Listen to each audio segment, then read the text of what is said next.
Hola, ¿cómo están? Bienvenidas, bienvenidos a esta tercera sesión del curso de primavera Construcción del Tejido Social, Alternativas de Calidad Humana y Solidaridad ante la Emergencia Humanitaria. Hoy estamos en la sesión 3, que es justo la mitad de este curso, y vamos a comenzar con la experiencia de atención a personas refugiadas en México. El día de hoy tenemos el gran honor de que nos acompañe el maestro Gerardo Talavera, quien es director del programa Casa Refugiados y un referente a nivel internacional sobre los procesos de inclusión sociolaboral de las personas refugiadas. Voy a leer súper brevemente algunos extractos de su semblanza. Él es maestro en Derecho por la UNAM y es politólogo por la UAM. Se ha formado alrededor de la construcción de liderazgo humanitario y desarrollo de organizaciones de la sociedad civil en instituciones como Harvard, Hispanics in Philanthropy, Oxfam, el Instituto Mora y otras. Se ha especializado en fortalecer procesos de acompañamiento humanitario, la documentación y seguimiento al derecho internacional humanitario y al derecho internacional de los derechos humanos en México y en América Latina. De manera activa, trabajando como representante de distintas organizaciones de la sociedad civil que acompañan personas en movimiento y que buscan construir procesos de integración local en contextos urbanos. Desde 2018 es director general del programa Casa Refugiados, organización que brinda asistencia humanitaria y fomenta procesos de integración desde un enfoque de educación para la solidaridad y paz en la Ciudad de México. Además, el programa Casa Refugiados es convocante de este ejercicio académico y convocante del diplomado en primeros auxilios psicológicos para personas migrantes, refugiadas y desplazadas. Les recomiendo mucho que pongan muchísima atención en esta clase. Como les contaba, Gerardo es un referente en temas de derecho humanitario, no solamente desde la parte teórica, sino desde la parte práctica para personas no solamente refugiadas, sino en contexto de movilidad. Es un gran honor. Además, ustedes no saben lo difícil que es tener a Gerardo acá en una sesión. Hay que apartarlo con muchos meses. Entonces, bueno, un privilegio tenerle aquí con nosotros. Adelante, Gerardo, el escenario es tuyo. Ay, muchísimas gracias. Ya la mitad de lo que está diciendo ella está exagerando, ¿eh? No, normalmente no es tan difícil.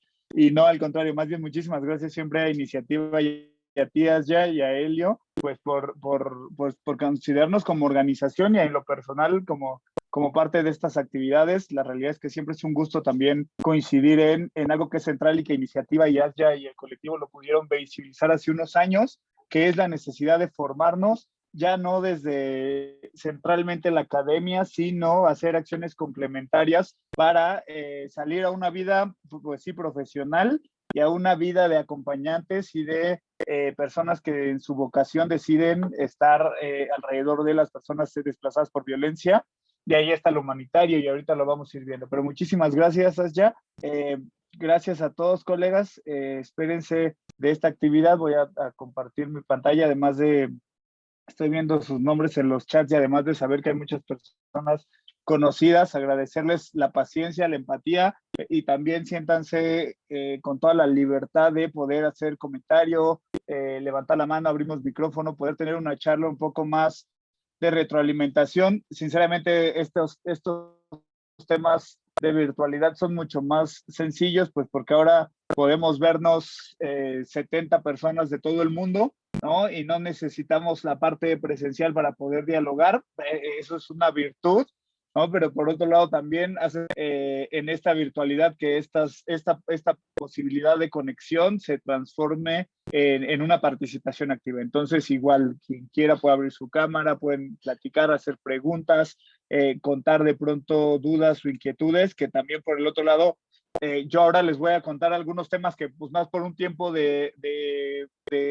pues más por un tema temporal, más bien, y más por un tema de haber leído más tiempo a lo mejor este tipo de cosas. Ahora yo estoy de este lado, pero también la idea es que en algún momento pues cada una de ustedes, o sea, más que una actividad de ponencia, pues ustedes son parte de este contexto humanitario y también son personas que van a estar aportando desde sus distintas especialidades. Entonces, sí, pues me espero un poco que sean muy activos en medida de lo posible. Primero contarles, actualmente colaboro en programa Casa Refugiados. Somos una organización de la sociedad civil la cual nace desde 1998, siendo un programa de educación para la paz, de educación para la solidaridad alrededor de nuestro centro de día, que es la casita, así le denominamos nosotros, porque nos representa como todo este corazón de el trabajo que podemos hacer institucional por las personas, para las personas y en equipo y en construcción comunitaria. Eso es muy importante tenerlo como centro porque a veces nuestra forma de percibir y de hacer hacia lo institucional, no que difiera, simplemente trata de tomar esto como centro y a las personas y esta capacidad de construcción comunitaria como centro y no de pronto un desarrollo institucional y no de pronto un proceso de recaudación, entre otras distintas cosas que hay alrededor de la coexistencia entre organizaciones de la sociedad civil, que también es un tema ahí de pronto para estudio en otros espacios, ¿no? Pero justo nacemos en 1998 con este proyecto que es programa Casa Refugiados y progresivamente fuimos viviendo una especie de, pues yo digo, nos fue jalando como expresión porque se empezó a hacer este trabajo de educación para la paz, para la solidaridad, sensibilizando población mexicana para desarrollar comunidades interculturales y progresivamente este proceso de capacitación nos fue llevando a procesos de integración local, el cual iba siendo consecuencia justamente de la interacción. Entonces, estos procesos de integración local empezaron siendo a veces espacios comunes, después alternativas de empleo, después opciones de vivienda, después se empezó a diversificar lo que la solidaridad manifestaba alrededor de la integración de las personas de reciente llegada en México. Y bueno, pues jaló. Y después hubo otro jalón que fue el de el poder empezar a hacer programas de asistencia humanitaria, donde ya tratábamos de hacer un programa un poco más holístico alrededor de el acceso a derechos de las personas desplazadas por violencia en Ciudad de México. Todo esto alrededor de siempre, y esto es súper claro tenerlo en consideración, como sociedad civil vamos a hacer una actividad complementaria. La sociedad civil en estos modelos de Estado no somos los responsables obligados, no somos los obligados administrativos de pronto la vida digna de las personas, ¿no? Para eso hay estados, para eso hay todas unas superestructuras las cuales nos tendrían que garantizar a todos los integrantes de la comunidad derechos, pero en este ejercicio de cómo nace la sociedad civil también vemos que la sociedad civil tiene la posibilidad de complementar algo que de por sí ya en un sistema, y seguro desde la crítica podremos ver, es un modelo que está pues teniendo focos más que rojos, ¿no? De que pues va mal y que en ese va mal, de pronto la sociedad civil puede tener un rol central de complementariedad hasta que no haya otro modelo de orden global, ¿no? Y nuestra misión, como en realidad ya se los vine mencionando, no me voy a tardar muchísimo más en esto, pero lo importante es la promoción a los derechos y el acceso a derechos alrededor de asistencia a través del trabajo en redes, del acompañamiento, de la integración local. Esa es la manera en la que nosotros vemos el cómo interactuamos con las personas desplazadas por violencia, personas en movimiento, solicitantes de la condición de refugiadas y demás figuras. Y alrededor de eso, pues tratamos de que esta organización siempre se centre alrededor de los valores de paz, de los derechos humanos y del respeto al entorno. Digo, esto no es parte de la presentación, pero justamente creo que este año 2020 2022 está siendo un año clave, es que ya me había regresado al 2020, discúlpenme, pero este año 2022 va a ser un año central, digamos, para que de pronto las narrativas institucionales respecto a la movilidad humana generada por cambios climáticos, pues se va a volver una prioridad o se está volviendo una prioridad lamentablemente frente a lo que había sido años anteriores, ¿no? Entonces 2022 va a ser clave también para de pronto visibilizar esto. ¿Y qué vamos a ver ahorita? Pero yo no puedo ver el chat, pero si en determinado momento quisieran hacer alguna pregunta y demás, por favor háganmela saber. ¿Qué vamos a ver ahorita? Primero una cronología breve o sea, ¿para qué hablar de todo esto de la atención? Primero tenemos que entender de dónde salen estos procesos de acompañamiento, ¿no? ¿Qué nos da un poco el sentido de decir por qué hago esto, ¿no? Y nosotros lo hacemos, o por lo menos este esquema está planteado para ver esta cronología de derecho, ¿no? Cómo se estructuran los distintos derechos desde lo global, de este círculo 1, ¿no? Que se encarga de abrazar a toda la población en el globo, o es por lo menos su expectativa, hasta los programas locales, políticas públicas y actividades locales que vivimos en nuestras comunidades, ¿no? Entonces voy a tratar de hacer una pequeña de manera referencial, porque tampoco es que tengamos mucho tiempo, ¿no? De cuáles son estos espacios donde si les interesa y donde si también deciden profundizar porque les llama la atención el trabajo humanitario, porque de pronto se dan cuenta, como muchísima gente afortunadamente lo está haciendo en estos últimos años, se dan cuenta que también hay un campo de profesionalización en crecimiento, y que geográficamente México se encuentra en un espacio donde hace falta manos profesionales, manos que decidan acompañar el desarrollo humanitario desde pues ojos con estándares desde distintas aristas. Entonces, pues ojalá les pueda invitar y ya ustedes puedan hacer un ejercicio pues de profesionalización complementaria alrededor de esto, ¿no? Que esto es muy importante. Y este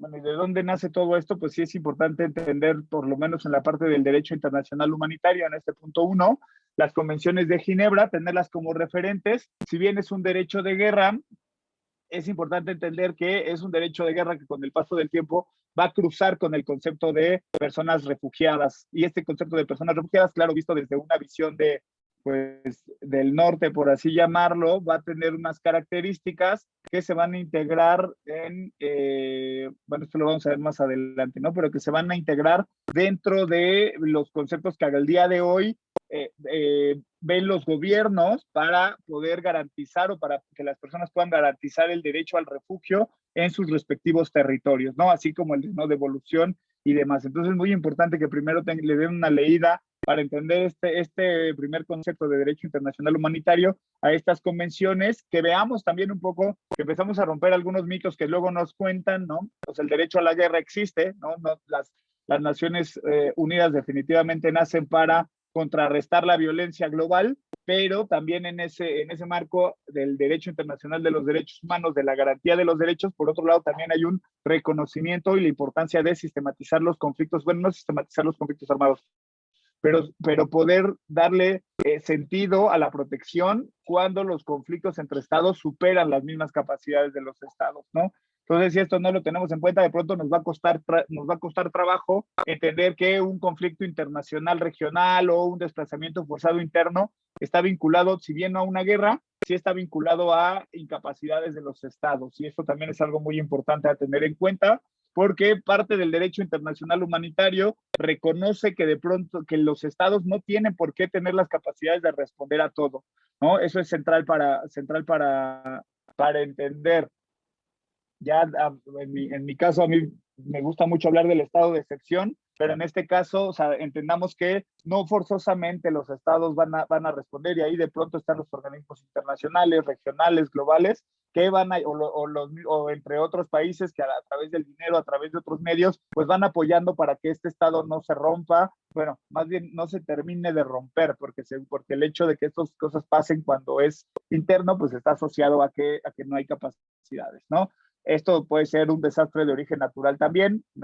Lo voy a estar repitiendo mucho porque creo que se está empezando a mezclar cada vez más el tema, ¿no? O sea, si en algún momento un terremoto, una inundación genera incapacidad del Estado para actuar, entonces ahí tenemos que ver también la acción humanitaria, sobre todo, más que el derecho internacional humanitario, acciones humanitarias que permitan a distintos actores participar y complementar el trabajo, o lo que no puede hacer en ese momento los estados. Y una definición muy básica que también vi por ahí que había colegas de Cruz Roja, que utiliza una colega en un libro justamente de Cruz Roja, la definición de derecho internacional humanitario. Y aquí es una expresión muy importante. El derecho internacional humanitario pretende garantizar un mínimo de humanidad en situaciones humanitarias, en situaciones inhumanas, perdón. Esta es una palabra clave que paralelamente se va a sensibilizar al tema de la acción humanitaria, ¿sí? El derecho humanitario no aplica para todas las acciones, para todas las situaciones inhumanas, ¿no? Pero sí la acción humanitaria va a estar vinculada al derecho internacional humanitario como agentes que no somos responsables, que vamos a complementar y que queremos hacer algo en situaciones inhumanas. Eso es muy importante.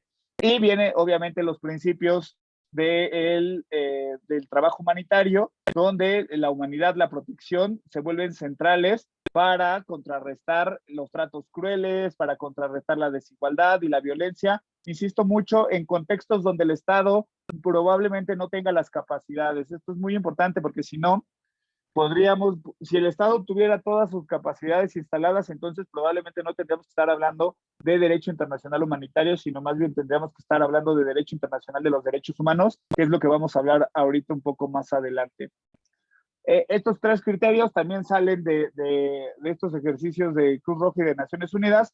Cruz Roja es el garante, ¿no? Es como la punta de lanza del trabajo humanitario a nivel global. Entonces también si de pronto tienen interés de saber más de derecho internacional humanitario, desde este enfoque institucional de Naciones Unidas y de cómo es la colaboración con la Cruz Roja, es como la gran bibliografía está allí. Y todo lo demás pues puede ser complementario, ¿no? Pero los ámbitos de aplicación del derecho internacional humanitario se agrupan a tres espacios, ¿no? El conflicto armado internacional, el conflicto armado no internacional y otras situaciones de violencia. Ahora no voy a detener tanto en esto porque no es algo que realmente nos aplique, pero que sí es importante que lo tengamos en cuenta porque muchas veces hay una confusión entre derecho internacional humanitario y la acción humanitaria, ¿no? El decir, ¿por qué la sociedad civil tiene que participar en respuestas humanitarias cuando hay un conflicto armado? No es un tema de derecho internacional humanitario en esta estructura de Naciones Unidas, pero sí es una acción humanitaria que las personas tenemos la posibilidad de hacer organizándonos para responder a situaciones humanitarias. Entonces, no sé si hasta acá hay alguna pregunta. Si no, pues seguimos entonces. Muchísimas gracias, Olga. Y el siguiente, bueno, estos son los primeros dos círculos que estábamos viendo, ¿no? El derecho internacional de los derechos humanos y el derecho internacional de los derechos humanos. Esto es muy importante porque al hablar de derecho internacional de los derechos humanos, estamos hablando de que corresponde a los estados, porque es un compromiso que han firmado y un compromiso el cual tienen la obligación de cumplir, ¿no? El cual promueve y protege los derechos a nivel internacional, regional y nacional, y se compone de una serie de instrumentos obligatorios y vinculantes para temas de dignidad humana. Aquí particularmente rescato el artículo 14, ¿no? Sobre de la declaración sobre el derecho de buscar un lugar seguro donde vivir, donde todas las personas tenemos este derecho, y ahí es cuando, y no sé si lo vayamos a ver ahorita a profundidad, pero normalmente llega a haber un debate. Yo ahorita no pretendo hacer más grande este debate, pero sí es muy importante cuando hablamos de los procesos administrativos, y lo voy a decir así, o sea, desde lo administrativo, no desde la filosofía de estos derechos. Cuando hablamos de lo administrativo, del procedimiento de refugio, en el mundo, ahí hay un reconocimiento tácito de que el que tiene que dar el derecho al refugio es el Estado al que llegan las personas al lugar donde llegan. Entonces es muy importante tenerlo en cuenta porque el refugio es un derecho, no es un proceso administrativo, ¿no? Como a veces puede llegar a ser la movilidad humana, ¿no? En algunos contextos.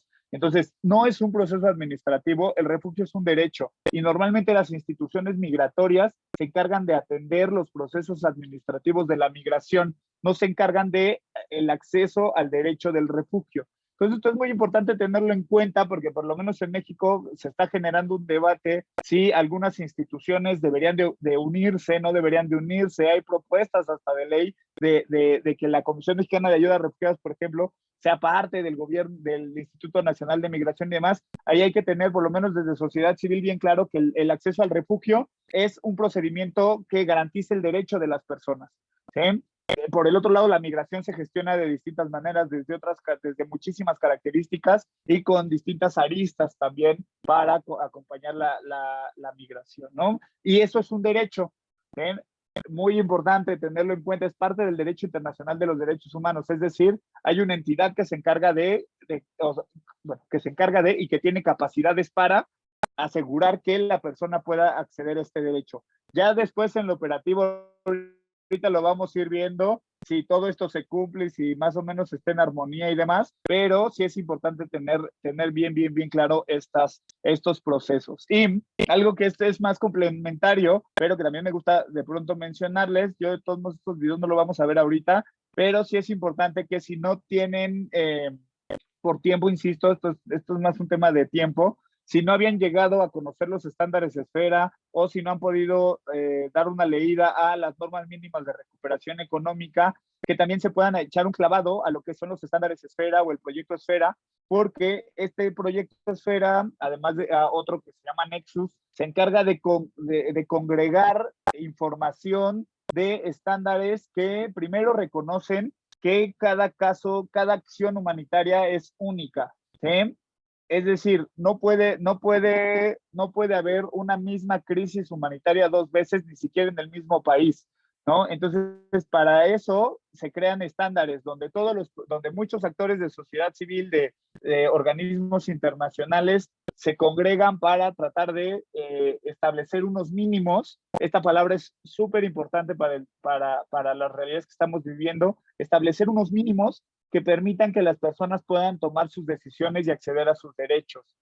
Acá yo pongo las normas mínimas de recuperación económica, porque les voy a hablar más de integración, pero a través de los criterios del derecho internacional humanitario podemos ver qué cosas tendrían que estar haciendo los estados según sus distintas realidades para poder establecer estos mínimos para que las personas, en este caso desplazadas por violencia, refugiadas, accedan a su derecho y entonces se vuelvan agentes económicos, agentes políticos y participativos dentro de sus comunidades. Esto es muy importante, porque el refugio, dentro de los medios de vida que vamos a ver más adelante, uno es la integración local. Entonces, lo que estamos esperando al momento de que ya entendemos todo este círculo de derechos global, y ahorita vamos a ver los nacionales, para que las personas tengan la posibilidad de generar pues condiciones de vida digno, medios de vida dignos, y entonces también un poco rompamos esta narrativa de que les estamos dando algo, no, más bien generemos normas mínimas para que estén en condiciones de aportar económicamente. Y entonces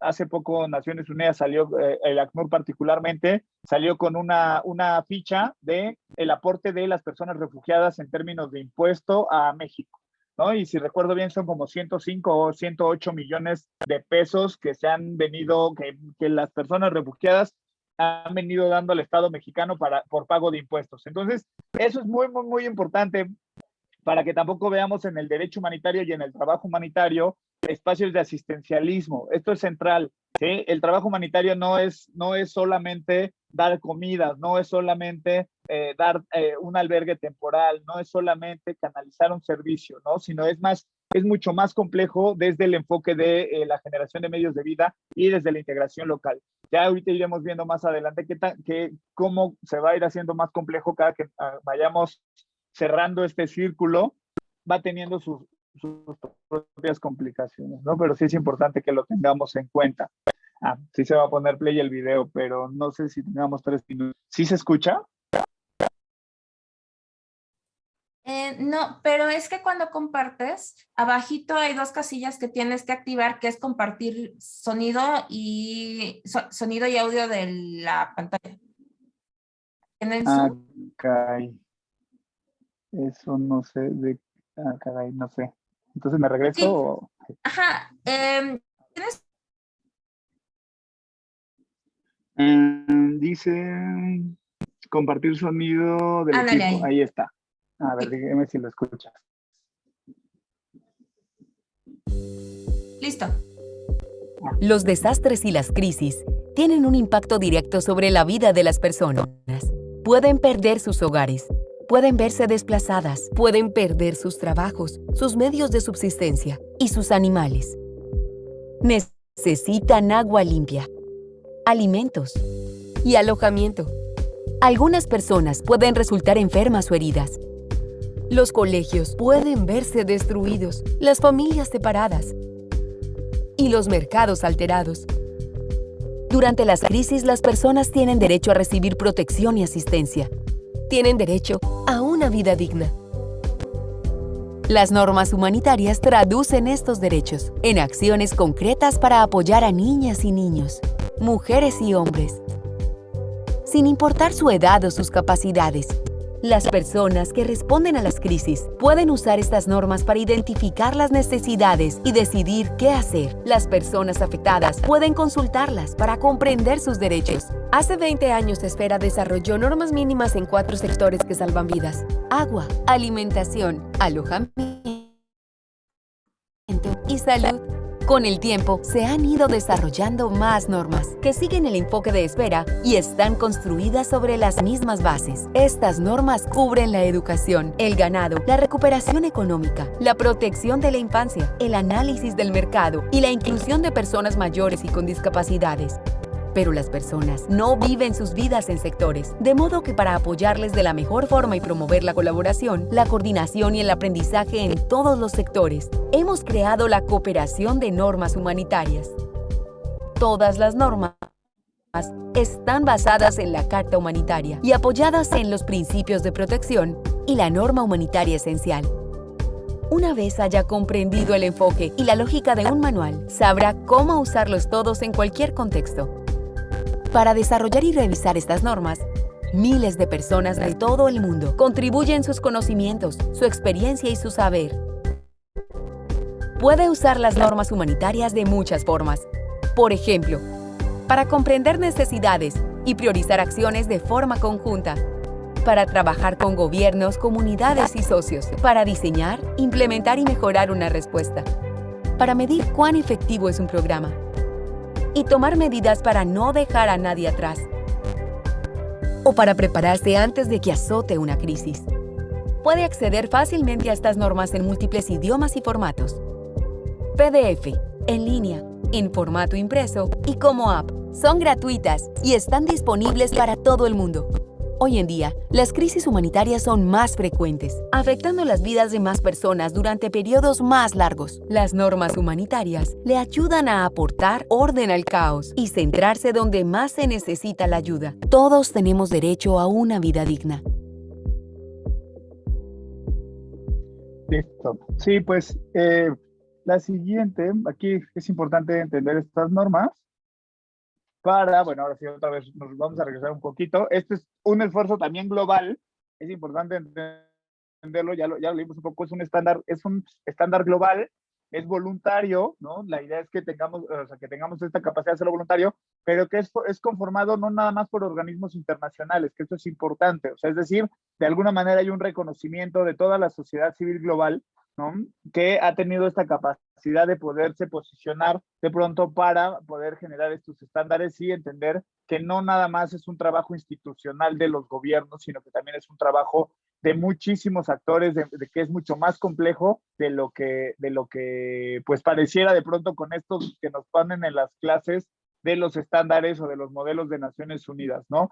Y otros instrumentos internacionales, los cuales aquí es importante nada más es referencial, pero que los puedan ver, es el Sistema de Naciones Unidas. ¿Cuáles son estos 4 instrumentos? Yo ahora pongo 4 o puse premeditadamente 4, porque sí, puede haber mucho más, pero no, o sea, pero justamente la lógica, pues más bien es que ustedes tengan esta posibilidad de ampliar. Pudiéramos dar un taller de cada uno de cada uno de estos convenios, de cada uno de estos instrumentos, pero bueno, es importante que lo tengan en cuenta. Desde Naciones Unidas, desde ya la Declaración de Nueva York para los refugiados y migrantes y el Pacto Mundial para las Migraciones Segura, Ordenada y Regular, son instrumentos referenciales que ahorita tenemos que ver, sí o sí, tenemos que leer para también entender un poco qué está pasando en el contexto global. Y también, bueno, como lógica de si aspiran hacia seguir investigando sobre estos documentos y sobre estos instrumentos, justamente 2022, en el mes de mayo, se hará una revisión a la Declaración de Nueva York para migrantes y refugiados. Entonces, este instrumento se actualizará haciendo una serie de criterios, de evaluaciones, y también habrá consultas a sociedad civil para entender si los 23 compromisos que creó esta declaración han sido reales, se han aplicado o tienen sentido. por el otro lado, y ahí lo conectaría, están estos instrumentos del sistema de la Organización de Estados Americanos. Acá sí pusimos un poquito más, o traté de poner un poco más, porque normalmente son a los que nadie les hace caso, ¿no? Normalmente le hacemos mucho caso a los globales, de pronto a los regionales, como que no les hacemos tanto caso, ni tampoco sabemos más o menos esta cronología. Entonces, acá lo pongo como referencial, pues en realidad, insisto, es para que los lean, no para que ahorita los tengamos todos claros, pero en estos instrumentos se habla de personas desplazadas por violencia, se habla de refugio, se habla de qué características puede tener una persona refugiada, y aquí es un ejemplo, lo que la ley sobre refugiados, y ahorita lo vamos a ver, aterriza en el concepto de refugio, es extraído de la Convención para los Refugiados de la Declaración de Cartagena, ¿no? Y posteriormente vamos a ir viendo más instrumentos y leyes locales y nacionales que empiezan a hablar de instrumentos como, no tanto el Plan de Acción de Brasil, pero sí el Pacto Mundial sobre Migración Segura, Ordenada y Regular, y ahora, ya 2017, en el Marco Integral Regional para la Protección y Soluciones, que se ha vuelto una estrategia regional que se integra de 7 países y que estos 7 países se ha vuelto una punta de lanza sobre cómo se explica la política de protección internacional, por lo menos de los estados, en este instrumento, ¿no? Entonces, son 7 países que pues son claves, ¿no? Que estamos hablando claves en la región, estamos hablando de, a ver si me lo sé todos, pero es Costa Rica, El Salvador, Guatemala, Honduras, Belice, Panamá y México, y justamente estos 7 países se comprometieron a construir este instrumento. Es un instrumento también nuevo, innovador en realidad, para el trabajo de los instrumentos, de la colaboración internacional. Les diría también, habría que ser un poco críticos, ¿no? Nosotros como Casa Refugiados, y a mí en lo particular, o sea, estamos dentro de un mecanismo regional de revisión de este mecanismo, y sí nos implica ser mucho más críticos, porque lo que sí vemos, o lo que sí hay en este tipo de instrumentos, es un derecho, el cual es importante, pero también de pronto el volumen de compromisos y obligaciones ya es multisector. Entonces tenemos además de organizaciones de la sociedad civil, tenemos a empresas siendo parte del MIRPS, tenemos a organismos internacionales más activos siendo parte del MIRPS, tenemos a gobiernos fuera de la región siendo parte del MIRPS y acompañando los procesos y generando fondos. Entonces, es un modelo que es el primero, no sé si piloto, pero es el primero que nace de esta declaración de Nueva York, y la idea es que seguramente va a ser un modelo que en el próximo o en los años próximos se vuelva una punta de lanza para saber cómo se están moldeando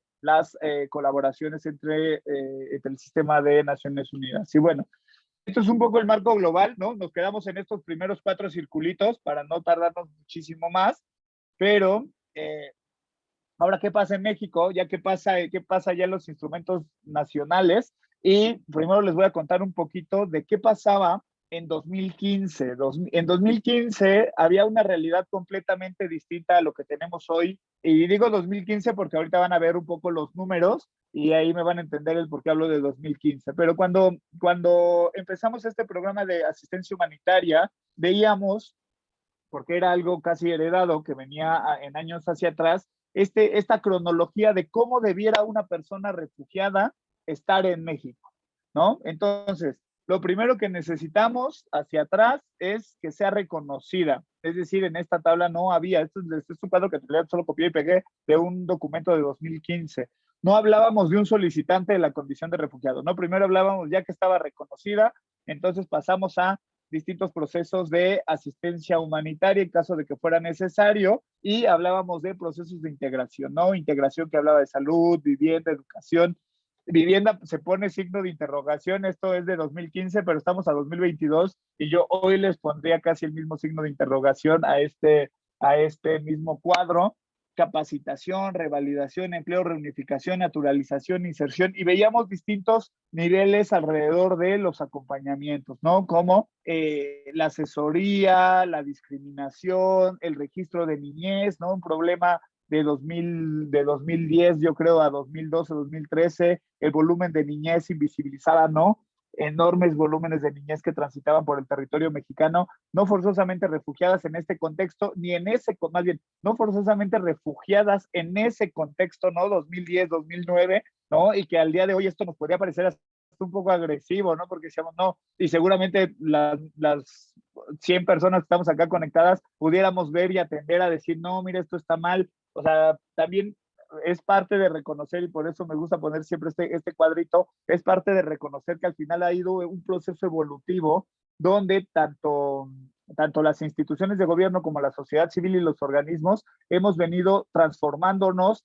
y es una palabra que también me van a escuchar mucho en la presentación, que es la adaptabilidad. Hemos venido adaptándonos y construyendo el cambio, que eso es muy, muy, muy importante, y creo que es un aporte que desde el enfoque humanitario tiene que ser central. Acá, a reserva de que ustedes puedan obviamente leer estas normatividades y cronologías de reforma que a mi parecer son importantes, seguramente si le preguntan a otra persona podrá decir otras. A mí estas son las que ahorita me parece, por lo menos para la presentación, me parece que son relevantes para tener en el mapa, no para detallarlas, sino para hacer una tesis de esto, pero sí tenemos que entender que la ley sobre refugiados y la ley de migración se decretó en 2011. Después, en 2016, hubo una reforma al artículo 11º, donde, y perdón, aquí yo me equivoqué porque esta flechita tendría que estar en 2016 y no en 2018, pero se integra el derecho al refugio y el otorgamiento al asilo político en nuestra Constitución en 2016, ¿no? Las personas que somos de México. En 2018 se hace un decreto donde se empieza a hacer la asignación de CURP temporal a las personas solicitantes de la condición de refugiado. En el cuadro anterior sí vieron que había una línea de a partir del reconocimiento, o sea, lo que hay atrás a veces era un poco oscuro. Ya que es reconocido, entonces empezamos una ruta, ¿no?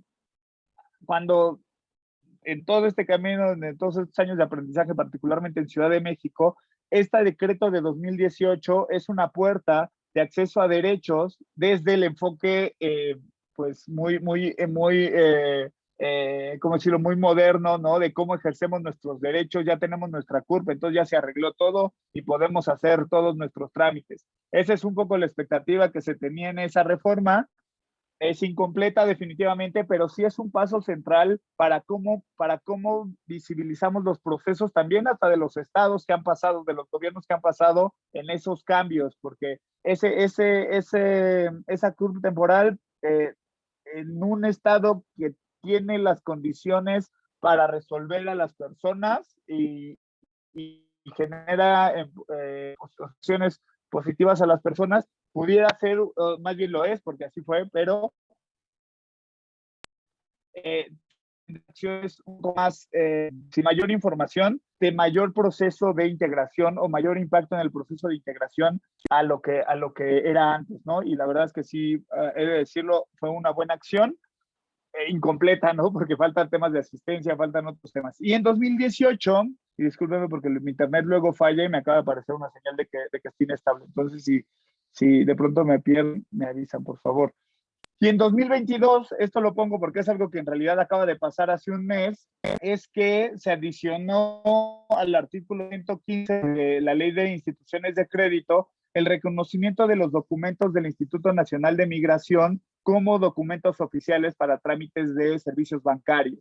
Entonces, ya con estos procesos, estamos hablando de una cronología de pues, reformas, de decretos que van a permitir que las personas refugiadas que decidan quedarse en México tengan todas las condiciones para poderlo hacer. Quienes, seguro hay varias personas, porque vi muchísimas conectadas, pero saben que uno de los grandes retos que hay en el tema de integración local es el acceso, sobre todo porque si no traen pasaporte, entonces se vuelve imposible.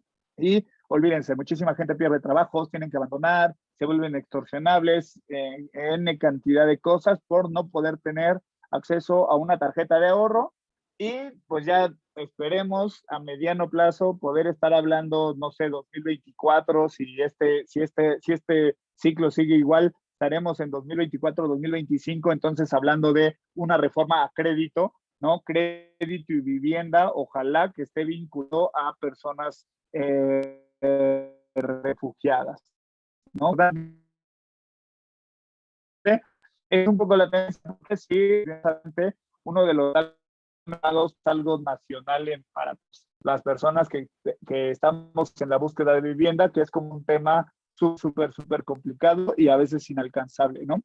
En lo local, esto es en lo nacional, ¿no? Estas son como las características en lo nacional. En lo local, ya, bueno, nosotros estamos aplicando este programa en Ciudad de México y en Ciudad de México tenemos la Constitución de la Ciudad de México que acaba de entrar en vigencia, tiene poco tiempo, pero a la cual le dedica 4 artículos particularmente a definir esta idea de interculturalidad, de ciudad santuario, de reconocimiento a las personas refugiadas, a las personas migrantes y cómo esto tendría que, pues sí, simplemente de fortalecer a la realidad local. Es un tema siempre incompleto, ¿no? También nos estamos enfrentando a la diversidad política del contexto nacional, entonces de pronto es muy complicado tener indicadores para dar un seguimiento a esto institucionales, pero por lo menos lo que nosotros hacemos es documentar nuestros casos para tratar de dar una mayor visibilidad. ¿Y esto por qué? Porque México se asume o se ha narrado como un país de salida, expulsión, tránsito y acogida de personas. Según la OIM, se considera México y, bueno, la frontera norte del país se considera como pues uno de los centros de los flujos migratorios más grandes del mundo, si no es que el más grande del mundo, donde transitan millones de personas al año y que, bueno, eso hace que obviamente estas acciones, estas leyes y estos procedimientos tengan que tener un enfoque de diversificación de la experiencia de la migración, ¿no? Es decir, situaciones migratorias mixtas bueno, que esto es importante tenerlo súper en cuenta. Yo acá particularmente no me estoy refiriendo a toda la migración, sino particularmente a la situación de personas refugiadas y también en un espacio local. Entonces, y esto es importante entenderlo porque de alguna manera puede que a veces haya población más que excluida que no sea parte de algunos programas por las características y los objetivos de su movilidad humana, que eso es otro tema de acompañamiento súper importante. Y en México, ¿qué ha pasado? Aquí, perdón, otro errorcito, no le cambié la parte de arriba, pero esta es la cronología de cuántas personas han solicitado la condición de refugiado ante la Comisión Mexicana de Ayuda a Refugiados desde el año 2013 hasta marzo del 2022. Y acá podemos ver, hace rato que les enseñaba este cuadrito de 2015, es porque justamente en el año 2015 se hizo, si pueden ir viendo año con año, sí hay una tendencia al incremento desde 2013, pero particularmente entre 2015 y 2016 se da una especie de boom. Y aquí hay que llamarlo así como una crisis, una emergencia, porque de alguna manera todo esto estaba acompañado de capacidades institucionales. Entonces, cuando no hay capacidades institucionales, puede ser muy importante, puede ser muy duro el cambio de flujo de atender en 2015 a 3.424 personas versus 2016 atender 8.796, que es más del doble del flujo del año anterior. Entonces, eso en términos muy básicos es duplicar la atención, más de duplicar la atención que requieren las personas frente a, seguramente, y así lo fue, a la incapacidad de todas las personas acompañantes, asociaciones, gobiernos, todo lo que hay alrededor que no visibilizaba un incremento tan exponencial frente a la realidad institucional que tenían. Es decir, por ejemplo, Casa de Refugiados era un equipo con 4 personas colaborando, ¿no? Para atender procesos de asistencia humanitaria, y pues no, era imposible de pronto absorber ese choque tan grande, ¿no? Entonces eso es importante tenerlo en cuenta porque vamos a ir viendo que el número se vuelve tan duro como el del año pasado, que pudiéramos decir ahorita es un pico de esta gráfica de 131.448 solicitantes de la condición de refugiado.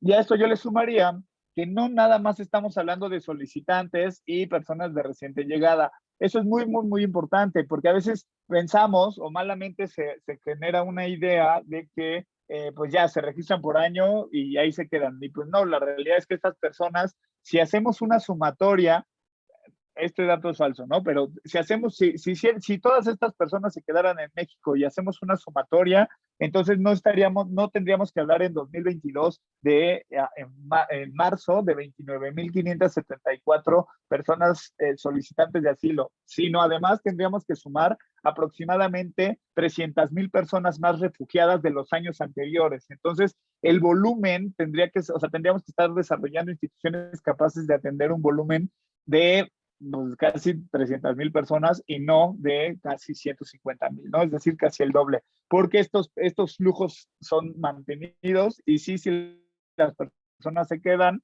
en la localidad, entonces puede ser un proceso de mediana estancia, por lo menos en nuestro enfoque, la parte de la acción comunitaria y del trabajo comunitario, pues se extenderá y puede durar muchos más años, ¿no?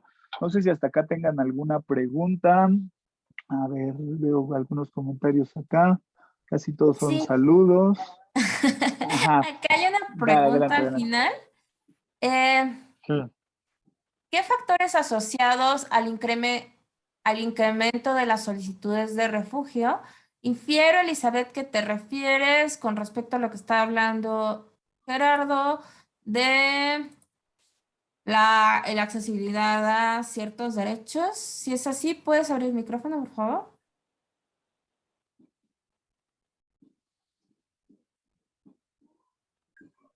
¿Me escuchan? ¿Buenas? Sí, adelante. ¿Cómo están? Muchas gracias. Lo que pasa es que, nosotros, yo estoy en Colombia, norte de Santander, como les escribí al principio, y nosotros siempre, nos gusta llevar un monitoreo y seguimiento de otras movilidades humanas, y la de México, pues llama muchísimo la atención. Ahora que es posible poder ver los números, las estadísticas que nos están presentando, wow, para nosotros es sumamente importante tener esa perspectiva de cuáles son los factores que están asociados a esa movilidad o esos grandes movimientos migratorios, especialmente en la frontera allá en México, ¿sí? Nosotros pues podemos ver las grandes caminatas que se dan de diferentes partes de diferentes países, y en el caso, por lo menos del caso de los movimientos de migrantes venezolanos, pues está llamando la atención que va en incremento también eso. Gracias. Sí, muchísimas gracias. Gracias por tu comentario. Efectivamente, o sea, lo que ya pasaba desde 2015 justamente, pero uno de las complicaciones geográficas o beneficios, o ya según sea el ojo que lo quiera ver, dirá la palabra exacta, pero un contexto que vive México, pues es que está pegado a Estados Unidos. Entonces, en un ejercicio muy básico de que alguien ve un mapa, pues muchas veces en las migraciones, en las distintas migraciones, pues pareciera que llegar a México significaría poder llegar más fácil a Estados Unidos en algunos casos.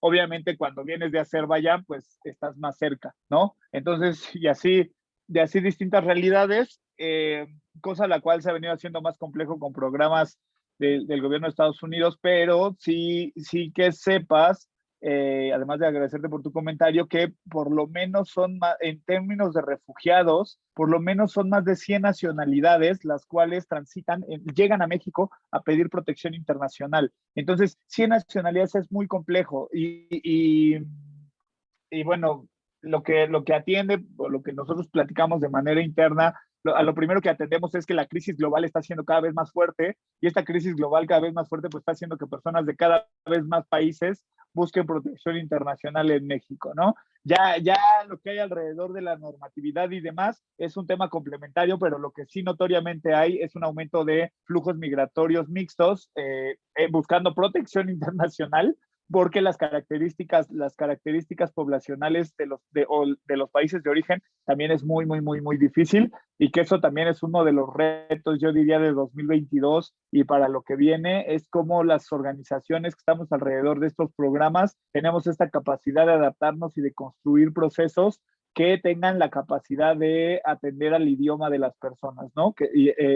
Y sus procesos culturales, que eso es un gran reto, que yo pensaría que no nada más está en Ciudad de México, y está en todo el país, por lo menos en México, porque estos flujos cada vez son más diversos, ¿no? Y de ahí esta diapositiva de, bueno, estamos en un sector humanitario cada vez más creciente, ¿no? Esto es muy, muy, muy importante tenerlo en cuenta porque actualmente el número de organizaciones de derechos humanos, acompañantes de asistencia humanitaria, de respuesta humanitaria alrededor del refugio y de la migración, se han venido incrementando, así como les dije que pasamos de 2015 al día de hoy en un número tan grande de personas, lo mismo está pasando con organizaciones de la sociedad civil y eso es muy, muy, muy importante. ¿Por qué? Porque los conceptos humanitarios de pronto se pueden transformar por las necesidades presupuestales o las necesidades de cumplimiento de proyectos. Y esto es central, que todos los que nos dedicamos a este trabajo nos autocuestionemos si realmente estamos acompañando procesos que puedan tener acciones significativas, pero que nos permitan, a lo mejor a través del acompañamiento, de la mejor capacitación, del tener herramientas para que estos conceptos y para que las personas que dediquen sumarse al mercado laboral, a la vida profesional de un trabajador humanitario, entonces tengan el compromiso de poder capacitarse para tratar de llegar a una expectativa que es tratar de ser lo más, pues no lo más neutro, pero sí lo más claro en su proceso de acompañamiento humanitario. Esto es central. ¿Por qué? Porque se presta, y esto no es nuevo tampoco, pero sí se va erosionando más y sí se va haciendo cada vez más visible mientras más trabajo humanitario haya.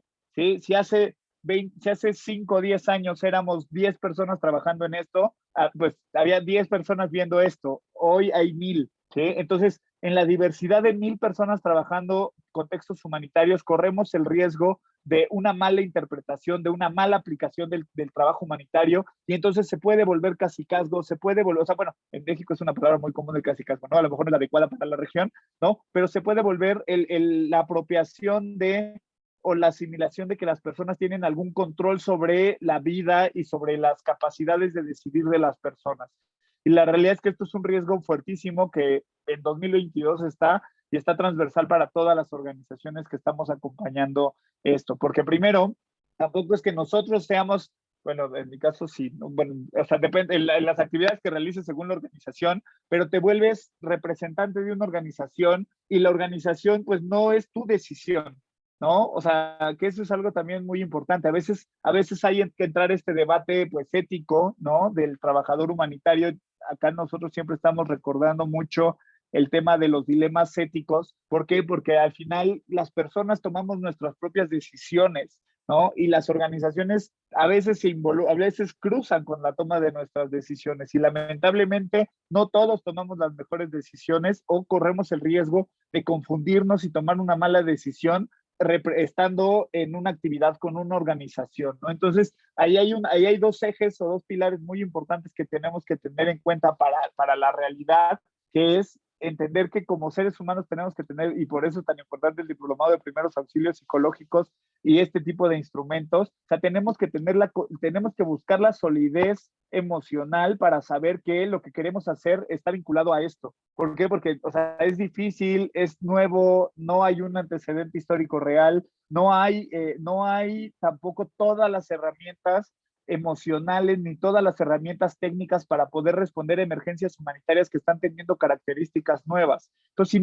si nosotros no entendemos esas limitaciones y si nosotros no partimos de eso que nos tendría que dar una solidez para trabajar, y al revés de eso estamos en otra búsqueda, puede ser una persona de riesgo, puede ser una situación de riesgo para la persona que está trabajando ahí y también se puede volver un riesgo para el contexto humanitario porque entonces puede exponer a las personas, puede exponer de pronto un programa, ¿no? Se puede derivar en violencia y todo. Y ahí es lo importante de pronto tener estos diálogos y estos espacios para tener pues conversaciones y percepciones, ¿no? De qué estoy haciendo, dónde lo estoy haciendo y hasta dónde puedo hacer con lo que estoy haciendo, ¿no? Porque también por el otro lado hay organizaciones que pueden decir, bueno, pues yo hago hasta aquí, ¿no? O sea, que se especializan en un área de intervención y dejan afuera otras porque no es su expertise Y eso también nos cuestiona a veces como colaboradores humanitarios, ¿no? Es decir, ¿por qué yo solamente voy a hacer una intervención sobre medios de vida si necesitan acompañamiento legal, si necesitan otros talleres, ¿no? De integración intercultural? Y es decir, no, pues la organización a lo mejor solo me está ofreciendo esta parte, a lo mejor necesito otro espacio, ¿no? Entonces, este tipo de debates son nuevos, también la realidad, no son debates que se hayan hecho muy comunes acá, porque pues el sector humanitario está creciendo, humanitario alrededor de la movilidad humana desplazada por violencia y que necesita acompañamiento humanitario. Entonces es importante que nos vayamos haciendo estas cuestiones. La colega es de Colombia, seguramente está pasando lo mismo en Colombia, ¿no? Del flujo migratorio que hay de personas venezolanas, que son entre 4, bueno, ahorita ya son 6 millones de personas, como 5 han pasado por Colombia, ¿no? Para estas atenciones, y seguramente no había capacidades institucionales y seguramente se han estado haciendo nuevamente. Entonces, es importante tenerlo en cuenta. Ya me estoy tardando un poquito, ¿verdad? Asya, si quieres, más bien, ahí dime cómo vamos con los tiempos, porque ya le hice más, pero para irme un poquito más rápido. No te preocupes, mira, No. para esto de que podamos intercalar las preguntas dentro de la presentación y así le ganamos tiempo al tiempo. Hay otra pregunta y que voy a englobar con otros comentarios que han llegado por acá y tiene que ver con el acceso a la banca. Sí. De las personas en contexto de movilidad humana, específicamente personas refugiadas. Un poco lo que tú decías, que ya se puede hacer un trámite para acceder a la banca con la constancia de persona refugiada. La realidad es que, por ejemplo, aquí nos cuentan que en la Ciudad de México o en Querétaro. No, yo no dije eso. Ok. Sí, no, a ver, esa es confusión. La constancia de reconocimiento de la condición de refugiado la emite la COMAR, la Comisión Mexicana de Ayuda a Refugiados. Lo que yo les leí, más bien me regreso para que no vaya a haber confusión, pero aquí lo que estoy poniendo, no, y está bien, digo, qué bueno, es parte, pero lo que estoy poniendo acá es el reconocimiento de los documentos emitidos por el Instituto Nacional de Migración. Entonces, que es lo que yo decía hace rato de que es un derecho y que es un trámite administrativo. Entonces, todo lo que tiene que ver con la COMAR lo dice 2022, acá dice reconocimiento de los documentos emitidos por el INM. Entonces, es importante tenerlo en cuenta. El documento de la COMAR, si bien es un documento oficial, no está en esta reforma. O sea, están los documentos emitidos por el Instituto Nacional de Migración, y los documentos que emite el Instituto Nacional de Migración alrededor de las personas con protección internacional es la tarjeta de visitante por razones humanitarias y una residencia permanente. Entonces, son esos dos los cuales pudieran ser válidos por lo menos para el tema de refugiados, por lo menos la situación de las personas refugiadas a partir de marzo del 2022, y tienen 12 meses para lograr implementarlo. Eso es importante. Sí, porque sí, ahorita, claro, todos podemos decir, oye, no es cierto porque yo hace 3 semanas fui y no me aceptaban. No, o sea, tienen un periodo de cumplimiento de 12 meses, hay que checar el documento que se emitió y bueno, y son los documentos de migración, no los documentos emitidos por COMAR. ¿Ya es más claro? Sí, ya queda muchísimo más claro, porque en la vía de los hechos, hasta para una persona mexicana hubo una reforma en julio sobre procedimientos para acceder a la banca, y ya no solamente necesitas, si no tienes credencial de elector, necesitas 2 identificaciones, el pasaporte y al menos la licencia de conducir. ¿Qué significa esto todavía más a las personas refugiadas? Exacto. Sí, yo creo que eso es importante tenerlo bien claro. Es complejo, insisto, o sea, ahorita hay que verlo como progresivo, ¿no? O sea, lamentablemente en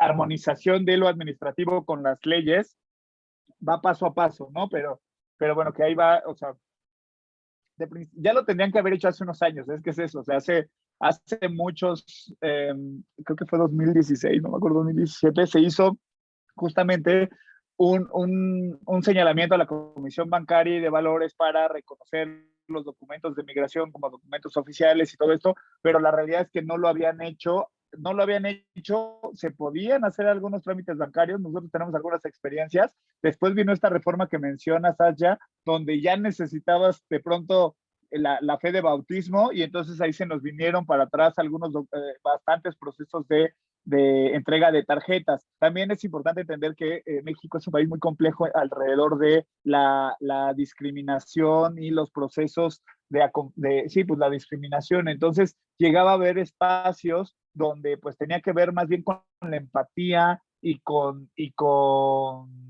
pues sí, la empatía y de pronto lo voy a poner así muy desde lo sociológico, ¿no? Pero de pronto como esta capacidad de empatía y de capital cultural homólogo al que te atendía para que te atendiera bien, o sea, y eso nos pasa todo el tiempo, ¿no? O sea, en México hay estudios de discriminación a personas por origen afro, ¿no? Por muchísimas cosas, ¿no? Entonces, si es una persona blanca, ¿cómo es su acceso a derechos? Hacia arriba y hacia abajo, ¿no? Eso es un tema aquí podríamos estar todo el día hablando de ese tema, ¿no? Pero que está ahí, que es latente y que es paralelo y que es algo también a trabajar en comunidad para que a través de la capacitación, a través de a servidores públicos, para que esto no pase, ¿no? Porque al final el derecho está ahí, o sea, si fuéramos muy estrictos, entonces diríamos, todos estos derechos tendrían que haberse cumplido desde que México ratificó la primera convención, y la realidad es que no pasa así, y en la cotidianidad se vuelve mucho más complicado, ¿no?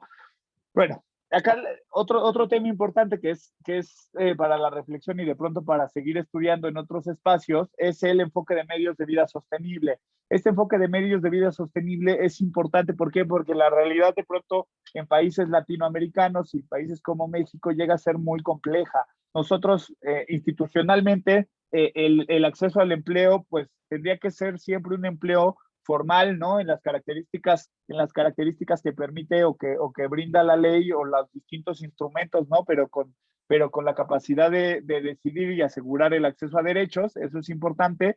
Y lo que también vemos en países, insisto, como México, es que de pronto la economía que se mantiene sin contratos y la economía que se mantiene sin algunos procesos alrededor de seguridad y de estas cosas, corresponde a más del 50% de la economía, ¿no? Entonces, cuando hablamos de medios de vida sostenibles, tampoco es como llegar a una meta, ¿no? O sea, no es como tocar una pared y entonces ya tienes medios de vida sostenibles. Es también un proceso cíclico, es periódico, que tiene pues sí, el objetivo, ¿no? De que permee a todas las personas para que cubran sus necesidades básicas, pero que también es un proceso continuo. Es decir, y seguramente si lo hacemos ahorita en encuesta, ya somos 130 personas conectadas. Si hacemos ahorita una encuesta de cuántos de nosotros, 130 personas, trabajamos en el mismo empleo, en el mismo empleo que fue nuestro primer empleo, ¿no? Seguramente nadie, ¿no? A menos que tu vida laboral esté acotada, ¿no? O por edad y todo, yo soy más grande que ustedes, que la mayoría de ustedes seguramente, pero sí, si tu vida laboral tiene un periodo de tiempo, pues seguramente no has estado en un solo trabajo, has estado en varios. Entonces, un tema que tenemos que ser un poco menos rígidos alrededor de la generación de medios de vida sostenibles es que, si bien tenemos que apostar a que progresivamente las personas vayan llegando a tener este ejercicio de dignidad y de impacto, ¿no? De impacto económico para mejorar la calidad de vida, también es importante entender que va siendo progresivo y que va a ir mutando, ¿no? Eso es muy, muy importante tenerlo ahí en cuenta. Y esto, pues sí, simplemente tiene una connotación literal legal. ¿Por qué? Porque el acceso, este acceso amplio a derechos es algo que nosotros estamos tratando de impulsar regularmente, pero que ha sido muy difícil también porque no es tan fácil y no hay, por lo menos en México, no hay una institución que se encargue de hacer gestión de datos a mediana estancia. Es decir, un refugiado, hace rato veíamos esta tabla de cuántas personas refugiadas, cuántas personas solicitantes de la condición de refugiado llegaron desde 2013. Si de ese volumen la mitad fue reconocida como refugiada, que en realidad es un poco más, es como el 65%, es reconocida como refugiada, y ese 65% de población ya perdió su primer empleo, ¿no? Entonces va a tener un segundo, un tercer empleo, pero normalmente estos datos, después de que la persona puede llevar hasta 9 años en México y no se ha naturalizado por el otro lado, o sí, no ha habido una capacidad institucional de construir una herramienta significativa para que el gobierno haga una política pública donde detecte dónde se están contratando las personas después de 2 años de estar en México, después de 4 años de estar en México, y así progresivamente, ¿no?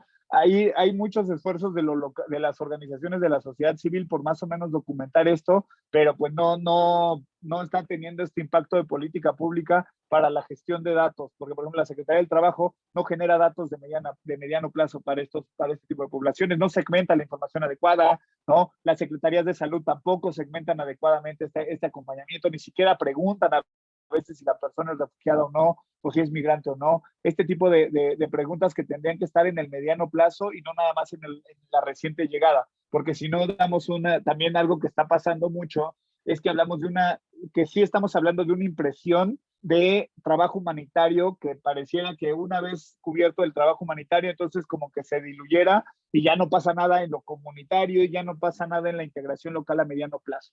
Entonces también es un tema, por lo menos que acá lo estamos viviendo, ¿no? Que lo estamos sufriendo también porque estamos haciendo trabajo, proyectos, estamos buscando actividades como para este volumen de personas que ya llevan más tiempo acá y de pronto darse cuenta que la única información a la cual nos podemos llegar es a la que tenemos nosotras como organizaciones de sociedad civil, pues siempre es un reto, ¿no? Tenemos que cuestionarnos muchísimo los conceptos también, ¿no? Este tema de integración local versus asimilación. Hay muchísimas poblaciones dentro de estas 100 nacionalidades que llegan a simplemente asimilarse, ¿sí? O sea, es decir, logran tener un trabajo, logran pues hacer medios de subsistencia dignos, pero no están participando, no son parte de un se habla, por ejemplo, de la participación, algo, no sé si esté por acá Gaby, yo esperaría que sí, o alguien del equipo de acción comunitaria, pero de pronto el decir, híjole, o sea, pareciera que por ser refugiado ya no tengo capacidad de participación social, ¿no? Es decir, si yo me quejo por agua, ¿no? Porque en mi comunidad no hay agua, entonces lo primero que voy a recibir en una comunidad es tú no tienes derecho porque pues, tú eres extranjera, es más, ¿qué haces aquí? ¿No? Entonces empieza a haber este tipo de narrativas que también hay que trabajarlas mucho y que de ahí es de donde la palabra asimilación, esta experiencia, yo creo que Estados Unidos es el mejor ejemplo de los procesos de asimilación, ¿no? Donde en realidad llegan muchas localidades, muchas comunidades y empiezan a desarrollarse allá sin integrarse, sino más bien empiezan a hacer un modelo económico funcional donde trabajan en un lado, pero su vida emocional y su vida en su desarrollo, en su integración, entre comillas, está en otro lado, ¿no? Entonces esto es algo de lo complejo, de los debates que en realidad tenemos que ir abriendo en Ciudad de México todo el tiempo, ¿no? O sea, la palabra integración se vuelve ese estado perfecto al cual nadie nunca va a llegar, ¿no? Pero sí tenemos que ver cómo vamos haciendo condiciones, que eso es yo creo que lo que nos toca como sociedad civil también, o sea, cómo vamos generando condiciones para que más bien las personas empiecen a tomar sus mayores cantidades de decisiones y entonces puedan empezar a ellas mismas poco a poco ir definiendo su palabra, ¿no? Y siempre este tema de cuándo se sale de la migración y demás, es algo que tenemos que tener ahí siempre presente. Y cómo lo viven las personas. Yo me río mucho porque acá en México alguna vez escuchábamos a una venena que le preguntábamos de este tipo de cosas, ¿no? De cómo va, ¿no? Cómo le está yendo y la señora decía, súper bien, ya tengo mi marchante en el mercado, ¿no? Entonces marchante pues es una palabra muy como mexicana, ¿no? Que se asume como popular y era una señal justamente, ¿no? Decir, bueno, pues es como lo está viviendo la señora, ¿no? No es como, o sea, al final nosotros no somos sería un error pensar, digo, en indicadores a lo mejor podemos generar ingresos, podemos generar algunas tablas que nos van a decir qué tanto económicamente puede estar participando, pero ya en la vida, ya en la emoción de la persona por estar en la nueva comunidad donde está, es ella la que nos tiene que ir narrando cómo está viviendo su proceso de integración y de asimilación. Y en volúmenes, hace rato les hablaba de cuáles son los volúmenes a nivel nacional. Yo acá en este cuadro les pongo un poco cuáles son los volúmenes a nivel Ciudad de México, por lo menos que nosotros hemos soñado, y cómo hemos venido transformando el volumen de atención también por esto que pues al final podemos llamar una emergencia humanitaria, que es el desplazamiento forzado por violencia, ¿no? Nosotros todo el año pasado atendimos a más de 3,000 personas al año, haciendo ahí un acumulado muy complejo. No es comparable con el número que les enseñé hace rato, porque, digo, yo aquí no lo voy a explicar, seguramente hay muchos especialistas conectados y ya lo vieron en otras sesiones, pero el solicitar refugio se extiende a todo el país y hay puntos de ingreso como Tapachula, como Tenosique, que abarcan casi el 70% de las solicitudes de la condición de refugiado en todo el país. La Ciudad de México no es, o sea, sí es un punto de internamiento grande, o es un punto donde la gente solicita mucho refugio. Y otro, disculpe, este número está de 2.930, está mal, este no lo hice porque agregué los dos, ¿no? Entonces, ahí sí me van a disculpar, no está, ese 12.930 está mal. O sea, si hacemos el acumulado dará un número mucho mayor, pero ese no es, porque ahí hubo una corrección. Pero, entonces, de este total, de este trabajo por años, hacemos un comparativo, por lo menos en lo que nosotros acompañamos en Ciudad de México, con cuáles son los datos que atiende la Comar en Ciudad de México. Y esto es muy complicado porque la Comisión Mexicana de Ayuda a Refugiados no tiene volumen, no tiene 30 y tantas oficinas en el país, solo tiene, si recuerdo bien ahorita, 7 oficinas a nivel nacional. Estas 7 oficinas a nivel, particularmente la Ciudad de México, se encarga de agrupar las solicitudes de refugio de alrededor de 18 estados. De estos 18 estados, pues muchos son obviamente a distancia, y los que corresponden solo a la oficina presencial, a la oficina física de la Comisión Mexicana de Ayuda a Refugiados, son estos que aparecen en esta columna. Entonces, este es más o menos cómo es el volumen de acompañamiento entre albergues, organizaciones de sociedad civil en México y la Comisión Mexicana de Ayuda a Refugiados. Acá notoriamente me gustaría destacar 2 datos, primero el de 2020 y posteriormente ya el de 2021, como dos datos muy importantes. Primero, obviamente por COVID, ¿no? La COVID en 2020 reconstruyó muchos procesos, tiró muchos procesos, pero tenía una situación que yo creo que era importante. Las personas todavía tenían información y todavía tenían clara cuál era la ruta y cómo era el proceso de acompañamiento de las casas de migrantes, de los albergues, de las instituciones de la sociedad civil para el acompañamiento a las personas. Nosotros en marzo del 2020 tuvimos un boom de atención porque todas las personas que en ese momento les tocó empezar la COVID se acercaron con nosotros a buscar algún tipo de acompañamiento, regresaban y demás. Y ya para 2021, donde se rompe este proceso de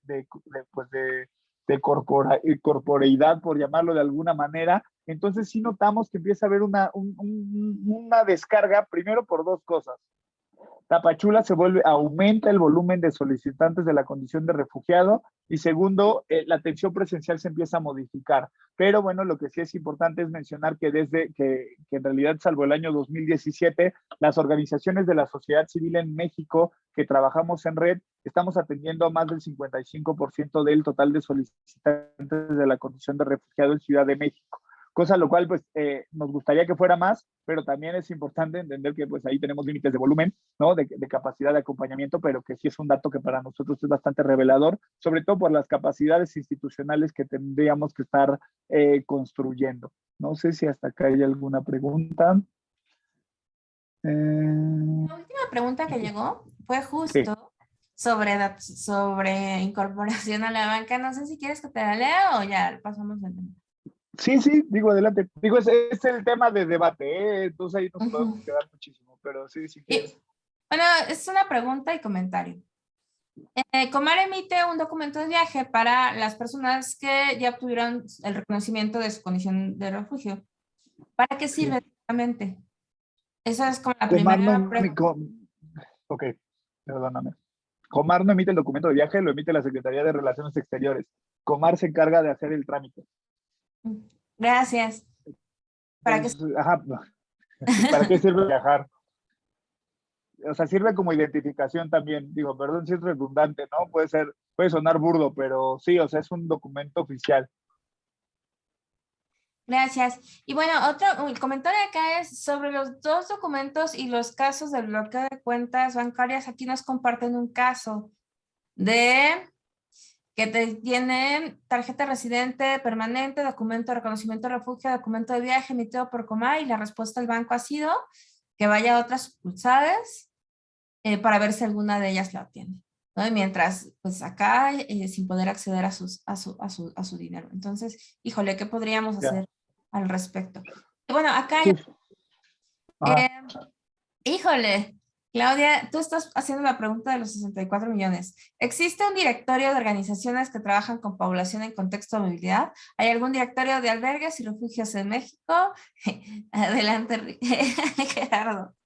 O sea, las segundas dos, o sea, no existe como tal un directorio, es que es esto, o sea, sinceramente las organizaciones que había hace 2 años sí había un directorio, en 2020 había un directorio de organizaciones de la sociedad civil, ¿no? A veces OIM lo creó, ¿no? En algún momento, el ACNUR también creó uno para acompañamiento de refugiados, hay mapas de servicios locales, pero creo que al día de hoy, por lo menos en espacios como Ciudad de México, la realidad es que se vuelven se hacen obsoletos cada 6 meses, porque de pronto sí nos llega la noticia de que pues, una organización de pronto es nueva o es local o es internacional, ¿no? Entonces esto está pasando, ¿no? Está ahí en la vida del acompañamiento, y yo creo que ahí es un reto a futuro de las organizaciones de la sociedad civil, donde tendríamos más que criticarnos, no creo que sea la palabra, pero sí tendríamos que vernos como esta acción complementaria. El tema es que la sociedad civil como abanico de opciones puede ser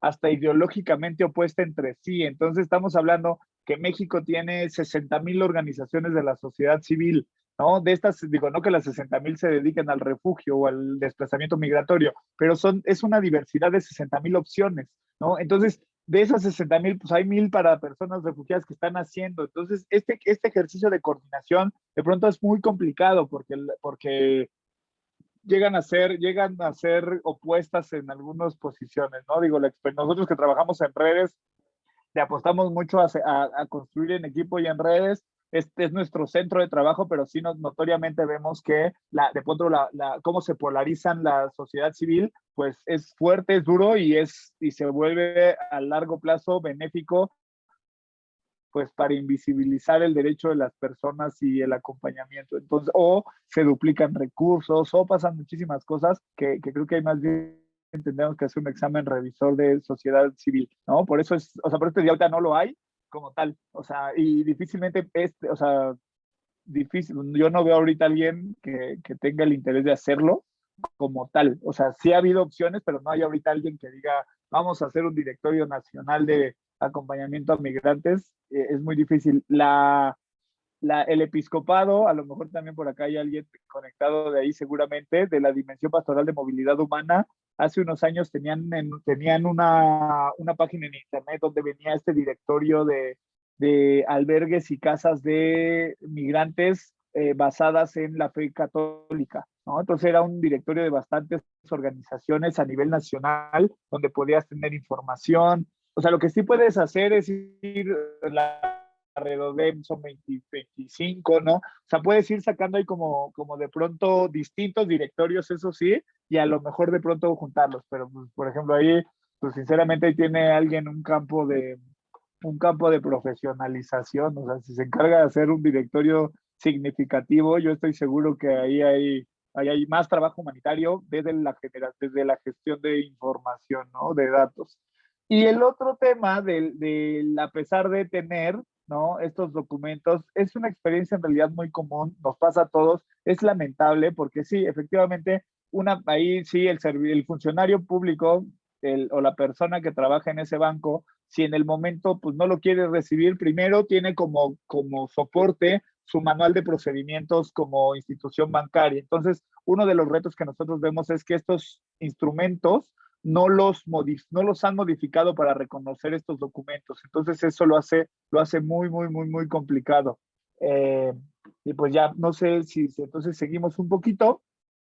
Y si aquí aclaro las dudas, perdónenme que de pronto esta respuesta del acceso a servicios bancarios es así ha sido la experiencia. Tenemos, eso sí, ahí hay colegas, ¿no? Que a través de otras instituciones de ahorro hemos podido acceder a otro tipo de tarjetas, ¿no? Por ejemplo, Flink, por ejemplo, este tipo de, por ahí tenemos colegas que usan tarjetas de crédito ya refugiados, ¿no? Es un banco que se llama Nu, por ejemplo, y así varios.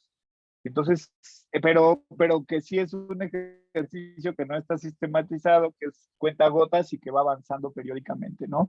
Y ya creo que esta es la última diapositiva para justo no saturar, sino más bien dejar acceso a preguntas, es que justo cuál ha sido la estrategia de acompañamiento para el adecuado acceso a derechos. Eso es importante. Veámonos como agentes que pueden ayudar a que las personas accedan a derechos.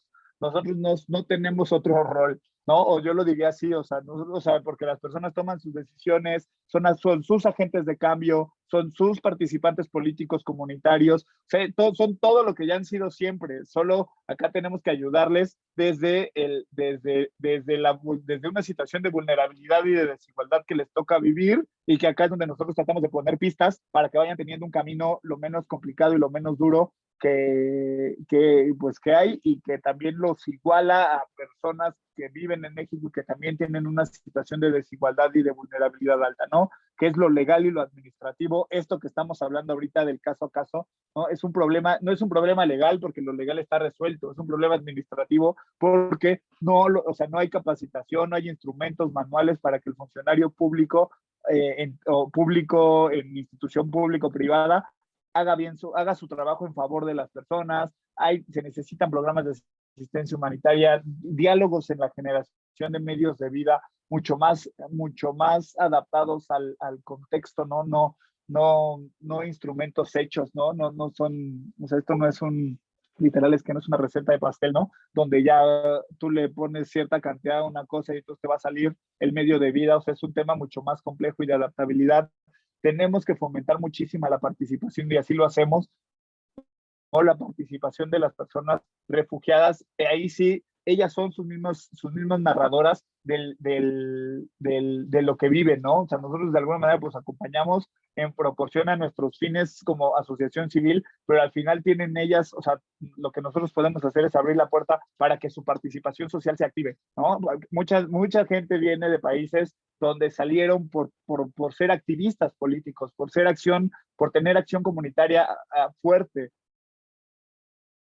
¿no? Y de pronto llegar a una participación social puede ser una de las cosas más duras y más difíciles por las cuales una persona no quiera quedarse en un territorio, ¿no? Información adecuada, educación y herramientas en todos sus procesos.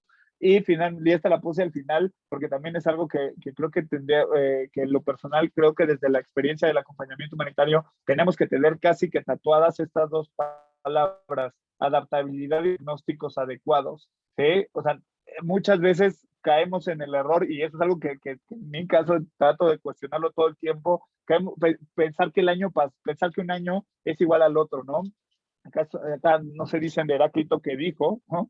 Que el río en el que nos bañamos no es el mismo dos veces, ¿no? Entonces, lo mismo es en los contextos humanitarios. O sea, no nada más hay números, son personas, son decisiones, son contextos, son muchas cosas que son únicas, y que nosotros tenemos que tener esta capacidad de adaptar y de diagnosticar adecuadamente, para que entonces ya lo que podamos hacer, no tenemos que arreglar la vida a las personas, pero lo que podamos hacer que sí será significativo en proporción a nuestras capacidades y a las necesidades que tenga la persona. Entonces, creo que hasta ahí estamos. Si tuvieran alguna duda, pregunta. Sí, te doy un par de preguntas y yo aprovecho para un comercial. Bueno, no, son... Bueno, una persona refugiada obtiene... Bueno, además ya las preguntaron, pero sí me gustaría volver a leerlas. ¿Qué documentos se obtiene para que una persona refugiada pueda viajar fuera de México? Esa es la primera. ¿Y cómo se llama ese documento y cuánto tiempo puede obtenerse? Ese es como un clúster de preguntas. ¿Cómo se podría trabajar los medios de vida con personas en contexto de movilidad humana? Y, híjole, una pregunta provocadora, Gerardo, si ustedes trabajan derechos humanos. Te regreso. Más bien dice con derechos humanos, ¿no? No sé qué es, más bien si nos puede ampliar un poquito el enfoque. O sea, sí, trabajamos con derechos humanos, o sea, sí, solo que a veces también hay una confusión de personas que se perciben como defensoras de derechos humanos. Entonces, creo que yo no me gustaría ahorita hacer aquí un detalle de cuáles son las diferencias, solo creo que a veces cuando nos referimos a defensa de derechos humanos, nos referimos a todo un pilar, bueno, a varios tal vez, no sé, ahorita no me gustaría decir algo que pudiera sonar mal o de pronto difícil en el tema de digerir, pero sí tendríamos como que categorizar un poco mejor como a qué nos referimos con esto, porque sí trabajamos derechos humanos. Tampoco quisiera decir no defensa, pero ¿qué dice Elizabeth? Que total sí hay diferencias. Sí, o sea, nosotros, yo lo que te diría, sí, claro que los trabajamos. También trabajamos Derecho Internacional Humanitario, por eso para mí era importante narrar estos dos espacios, porque, o sea, sí, si hablamos del acceso a derechos humanos, o sea, eso implica, pudiera llegar a implicar a tener colaboración con los estados para asegurar que las personas puedan tener el acceso a un servicio bancario, por ejemplo, ¿no? O si, por ejemplo, una persona es víctima de un delito y por X o Y razones, entonces entra otro tipo de trabajo de defensa de derechos humanos. Entonces, ahí o sea, yo lo que diría, sí lo hacemos en términos muy generales, creo que el detalle de en qué espacios, en qué momentos es muy amplio, muy diverso también. Y sobre el documento este de identidad, o sea, sobre el qué documento necesito para viajar, o sea, es un documento, o sea, entiendo yo que pues si tienen un pasaporte de su país de origen lo pueden utilizar, ¿no? Porque lo que les hace tener una estancia regular en el territorio mexicano va a ser el documento emitido por el Instituto Nacional de Migración. Ese documento no les permite viajar, ese solo les da una estancia regular que tiene la vigencia que determina el documento, ¿no? El documento para viaje, que es el que acaban de mencionar hace rato, también tiene su vigencia y sí sirve como un pasaporte si no tuvieras tu pasaporte del país de origen, ¿no? Y me preguntaste la tercera, pero es que como yo no las puedo leer, me cuesta un poco de trabajo. Ah. Nada más, eran dos preguntas vinculadas al tema del viaje y cómo se llamaba ese documento.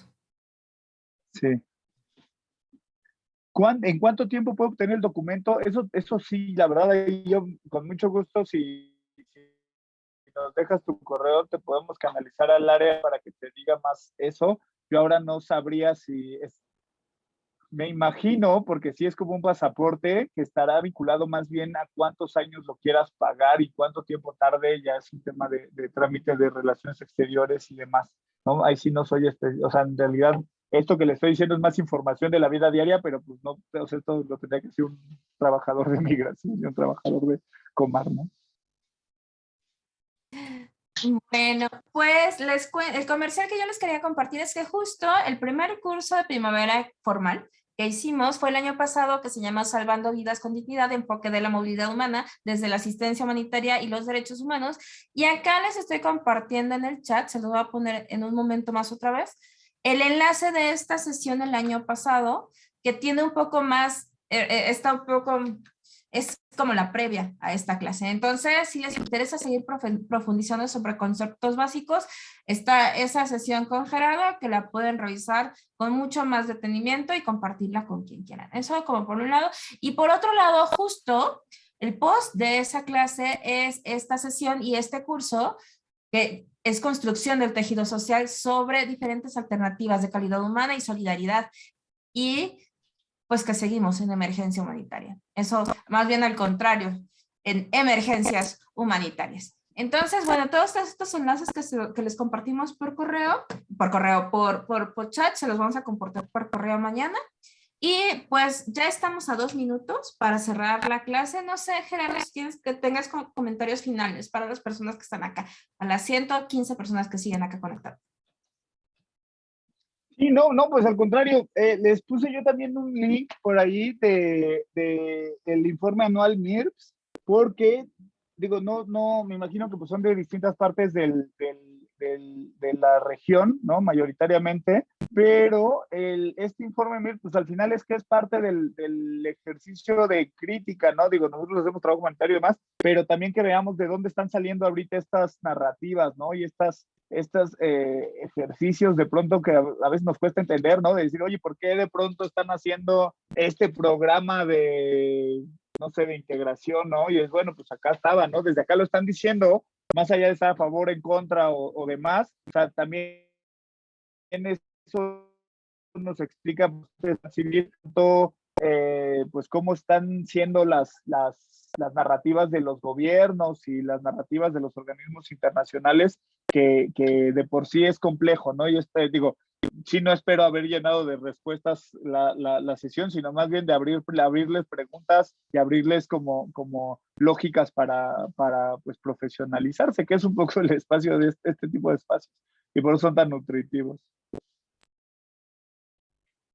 Bueno, pues no me queda más que agradecerte a ti y a todo el equipo de programa Caso Refugiados por la tan interactiva sesión. Como ustedes pudieron ver, se nos fue como agua con tantas preguntas y con tantos comentarios desde la cotidianidad, y justo esa es la razón de ser de este curso, que les sirva a ustedes, que les signifique a ustedes y que puedan usarlo para su trabajo cotidiano.